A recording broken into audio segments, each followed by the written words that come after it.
The catalyst for me to start looking for some sort of faith was my grandfather had a heart attack. So I was at home with my mum, and we got a knock on the door from my grandma saying that he was, not well. And he lived in a granny flat behind us at the time.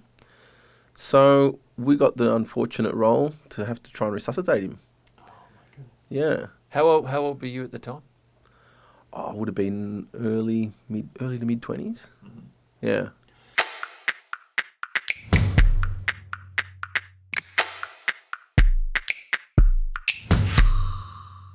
I would say I was maybe a very moderate atheist. I think atheist is very strong. Like I wasn't completely shut off to the idea that there could be a God. But I thought, well, if there is, a lot of stuff didn't add up to me. I was like, oh, if there was a God and justice and suffering and all those things that I couldn't recognize, I was like, oh, if there really is, to me, it seemed like, if he's really up there, he's a bit of a puppet master. He's not. He's got a bit to answer for. Oh, he's not doing the right, just not doing the right thing by humanity. And look at the state of things. And if someone was really in control of all this, like why would they allow this to happen or allow that to happen? Yeah. So your grandfather died. You're there trying to resuscitate him. Is that right? Yeah. Yep. Yeah. So it was. Look, lucky for me, I had done a first aid course not too long before that. So at least I felt that I was able to do something for him.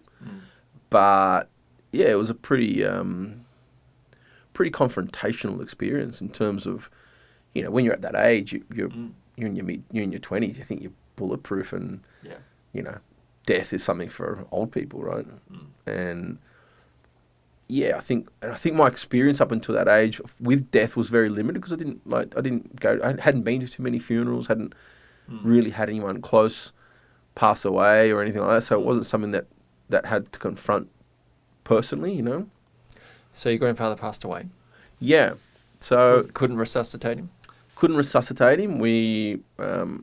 So it was a bit of a blur. Like minutes seemed like hours, and it was that sort of scenario, because it's just you're in overload, and I can't explain it, but I witnessed a transition, and I at the time to go as far as say that his spirit left his body or whatever that was. But I know that I experienced something because I saw a transition of a man who, when I walked in, was alive and breathing, even though he wasn't communicating, wasn't conversing like we are. He was, he was going through something because something was, and then to within, the scope of a very short period of time to then be in this other condition, and I think for me it I don't know. It just really shook me at the core of what just took place, what happened, and I didn't really have any answers. I really didn't. I experienced something and I witnessed something that I had no knowledge or understanding of, and that I think that freaked me out a bit personally because I was like, hang on, where do we go? Where do we go from here?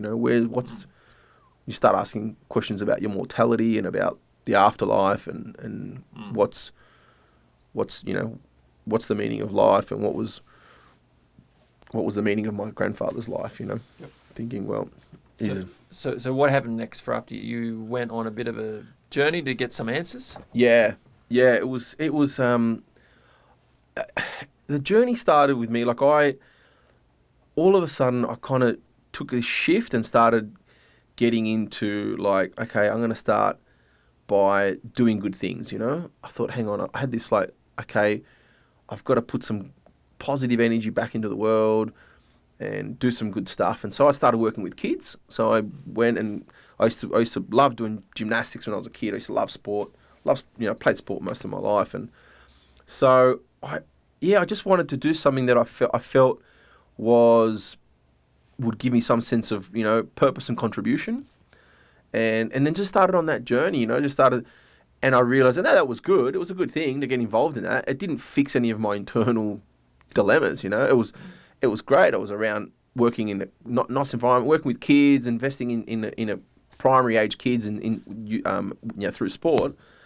But I still didn't have any answers for what had happened. So it was just a journey. And then slowly I started getting into looking at different religions and different philosophies.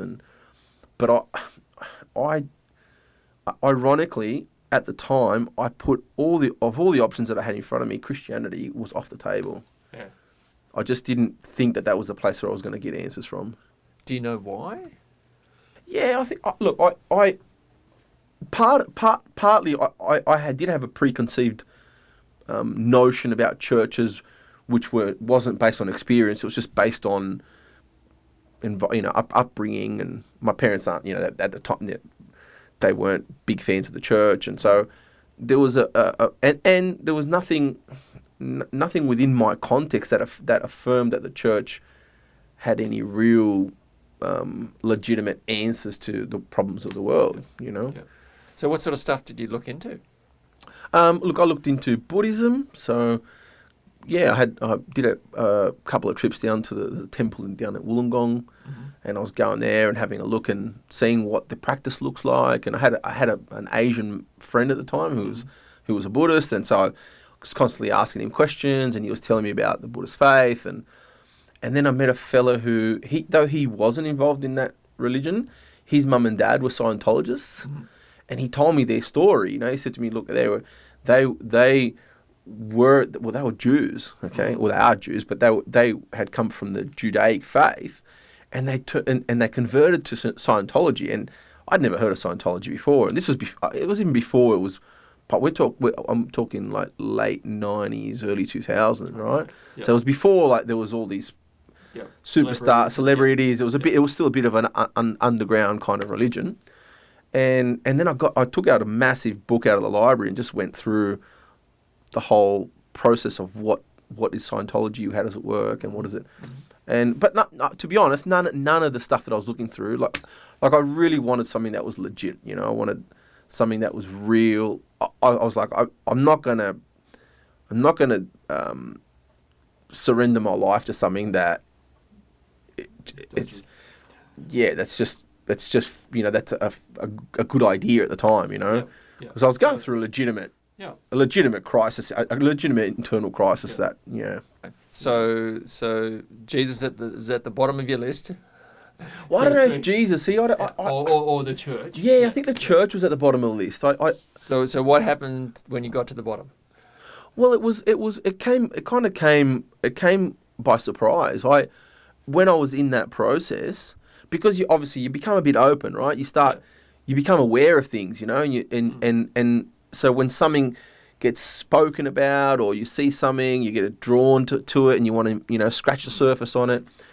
And I met someone at work. I was working in Catholic schools teaching gymnastics, right, with a little company that used to do gymnastics in schools. And there was a girl who we used to have. So I used to have a lead teacher and an assistant, and she was a Christian, and she used to talk to me about going to church. And she was much younger than I was. She was at least 6 or 7 years younger than I was, and I just thought, like, why would someone your age go to a Christian church? Like, what's there for you?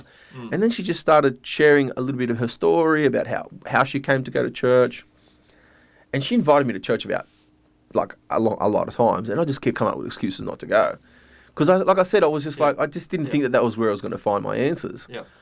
And then she one day said to me, there's a guy from South America coming to church to speak. And you're from South America, right? And I said, yeah. So I was like, you know what? She's asked me so many times. And I was like, what have I got to do? I was like, you know what? At least, if I'm going to be fair about this process, at least I can say I've seen what they do and I can scratch it off the list, right? Yeah. So I turned up one day, and as soon as I turn up, she introduces me to a guy who was around my age. His name was Rob. And sat me next to him, and he just said, "Hey, how you doing?" Was really just a gentle guy. And the preacher came up, started preaching. He wasn't a South American guy at all. He was an American guy living in South America. Oh, right. Okay.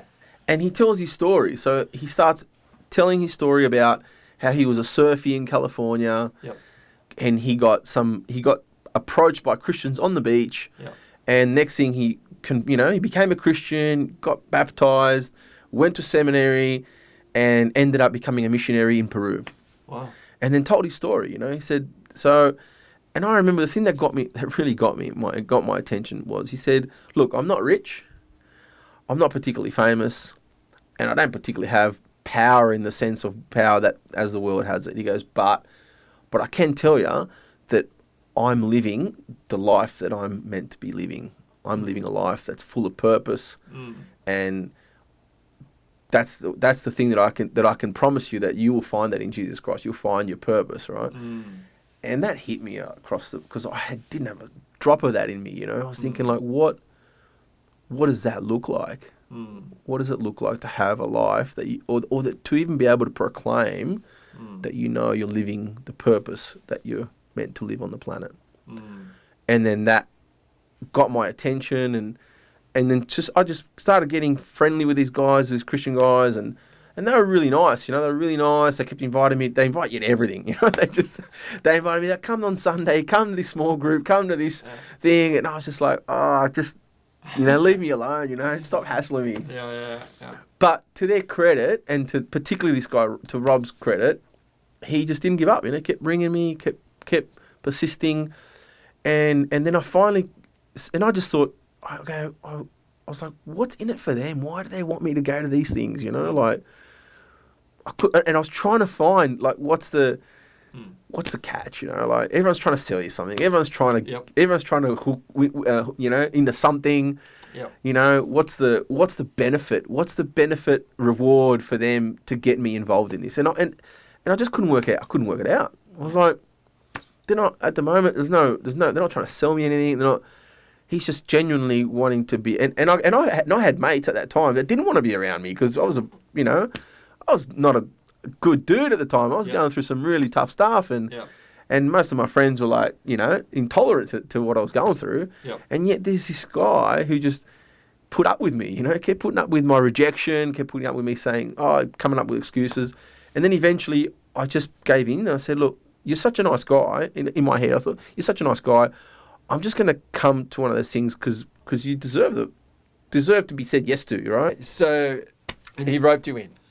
So I turned up to his house for a small group, and got around these guys, and they just are talking about things that most of my friends don't talk about unless they're, I don't know, completely drunk on a Saturday night and it's 2 a.m. and they might share one thing about their life, And these guys were just like, it was just normal for them to just talk about the things that they were going through, weaknesses and strengths, and I felt that was pretty refreshing. That they were okay to talk about the things that they weren't good at and things that they weren't.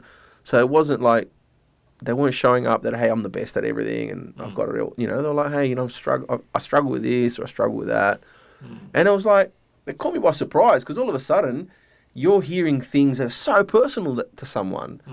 In a context that I don't even know this guy, and he's telling me about some issue with his family, that he's got some relationship issue with his dad, and I'm like, I'm privy to stuff. I'm going, and all of a sudden you start feeling, hang on, like it just really humanized it for me, I just thought, wow, these guys are real people.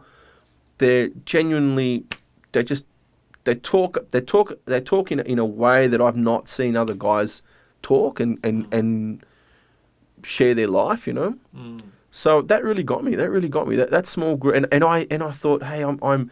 It was almost like gravitational, And I remember saying to Rob, I said, man, if I keep hanging out with you guys, I'm just going to become a Christian by association. And I go, and I don't want that, because I go, this has got to be real. It's got to be real for me. I can see that you guys are sold out for this thing.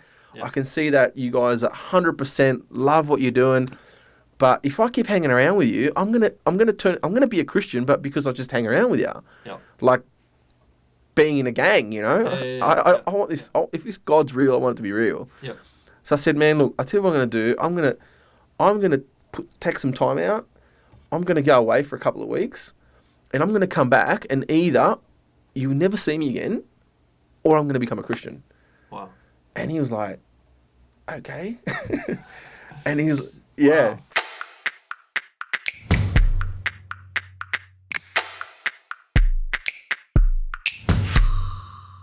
So what did you do in those couple of weeks? Look, I said, man, if your God's real, right, he's going to make himself real to me wherever I am, not just in your church, right? And he's like, yep, okay. And I said, and he said, look, and he asked me, he goes, can you do me a favor? He said, would you at least consider, while you're doing that, would you consider reading a book of the Bible? Yeah. And I was like, yeah, of course, no worries. Like, yep. Whatever you want me to read, I'll have a read of. So which book did he give you? He told me to read the book of John. Yeah. Wow. So, yeah. So I went out to the bush, not too far from here. I went to Goulburn. Okay. I had a mate that had a property out there. Yep. So I wanted to catch up with him, but I took some time out down Bungonia National Park. Mm-hmm. So I was there by myself with a Bible, with some booze because I wanted to drink, right? So because I was still going through stuff, right? So I'm in this tent by myself, registered with the local national park guys, saying, look, I'm going to be wandering around. If you don't see me for a couple of days, come and get me. Yep. And I was just going for walks every day, you know, and just saying, okay, if you're real, I'm here. Yep. This is it, you know. Yep. And if you're not, well, then you're not. Yep. And? Well, to be fair to the process, I made a commitment. I wasn't even sure if I was just praying into thin air or what. Yeah. But I said, okay, I'm going to come to this spot. There was a spot, look out there. Yeah. I said, I'm going to come to this spot every day for the next 7 days. Yeah. And that's it. You've got 7 days, you know. And that's my commitment. I'm going to come out here every day and I'm going to stand in front of you and talk to you. And that's what I did. And every day I went out there and just, I don't know, sometimes didn't say anything, sometimes just, I never prayed before. So it was just me in the sky, you know. I was just looking up and going, hey, like, show up, you know, do something. I don't know. Yeah. I'm here. This is like, it's almost like that whole thing in Genesis. I'm naked, you know. This is it. Like, this is what you get, you know. Yep. And so, and not much happened. It just, it was a progressive thing. But I did, before the 7th day, I think it was on the 6th day, I took a wrong turn. I went to get some supplies in Goulburn. I took a wrong turn. And as I went up this street and I was about to do a U-turn, I found myself in front of a little Church of Christ church in Goulburn. And I stopped and I looked and it said service times and whatever. And I was like, okay, I'm going to come here and check it out. So I think that was the following day. So I went back, same thing. Following day, Sunday, I go to this little church. I walked in. I was the youngest person there by like 45 years. There was literally like 12 nan and pops. Yeah. And the guy, I walked in and he's halfway through his sermon, right? Yeah. And he stops his sermon and he says, well, you're welcome, come in, please grab a seat. Yeah. And I was just like, oh no, what am I doing? What am I doing here? I'm stuck, you know? So I sat down in one of the pews because it was like a chapel, you know? Yep. And he preached, I think he was preaching on Matthew. So he preached. And then at the end he came up to me and he said, like, I said, you know, what's going on and what's happening? And I told him a little bit of what I've just told you. And he said to me, have you got some time? Do you have a bit of time to have a chat? I said, yeah. I said, I'd love to have a chat. And so we sat down and this is like I'm not sure if it was part of the Anglican movement or Church of Christ movement, but, you know, it's the pastor's house is next to the church, you know. The chapel's there, his house is next door. So we just went to his house, sat in his lounge, and he had a nice little old library in his lounge and we're sitting there and I was asking him like 1,000 questions. Like I was like, what about the genocide and Nazi genocide? What about this? What about that? And every time he just went to the Bible. He said, okay, well, the Bible says X, Y, Z, and what about, why is there all this conflict in the Middle East, and what are the, and he's like, well, if we go back to Abraham and you have a look here it says the, and he just, and every time he just goes, and all pointing back to Christ, Yep. And I was like, and I said to him, look, I've been reading this book of John, and I've heard this repetition of, if you see me, you see the Father. If you see me, you see the Father. And I said, look, I think I'm getting to the conclusion that maybe he is who he says he is. Like I read what I read. I've never heard anything like I've never read about anyone like that before. And I said, like, where do I go from here? I think it's I think that this is the way to go. And he said to me, well, go back to your church that you've been going to and get connected with them, and so that was it. He just left me with that. I jumped back in the car, and I was heading back to the campsite. And then I pulled the car over, and I stopped, and I just felt this sense of grief and joy, and just all this stuff started moving around, So, and without knowing it, like I just started to just all the baggage, all the stuff that I had done that I wasn't proud of, it just started coming out of me. Like I think the weight of it, I didn't realize I was carrying the weight of guilt and shame and all that stuff, And then I just started, it was like just diarrhea coming out of my mouth, right? I was just like going, blah, blah, blah, blah. And then every time I just felt this, I don't know, it was like this tectonic shift in my heart, things were moving. And then I remember, like, it was pretty strange because I remember hearing this person crying, like wailing, when someone, when you hear when someone's heard the news that they've just lost a son or something, and they wail that I could hear that, And then I realised it was me. No way. Like I was sitting here and I realised that I was hunched over. I remember like everything in here was like knotted up, Wow. Yeah, and I was wailing, wailing out just from pain, and then I took a massive breath, and I can't. It's hard to explain, but I felt like something came into me when I took that breath. Wow. Yeah, and then as I took that breath, I felt like I was filled with something. And then I would breathe out again, and it would be like, and then I'd gather my and I was like, I was bawling, like I was, and then I gathered myself together again, took a few deep breaths, and I opened up the door and got out of the car, right? And it was like, everything was different. Like I had this sense of connection to, I just felt, I don't know, like, felt like a giant. I can't explain it. It was just, and then just as I kept breathing and taking in air, it was, and I remember looking up, and I did see a vivid image of Christ in the sky. Like it was, I don't want to be a super spiro person, right? And I don't want anyone to get scared about what I'm saying, but yeah, it was like I was standing at the gates of heaven, and I just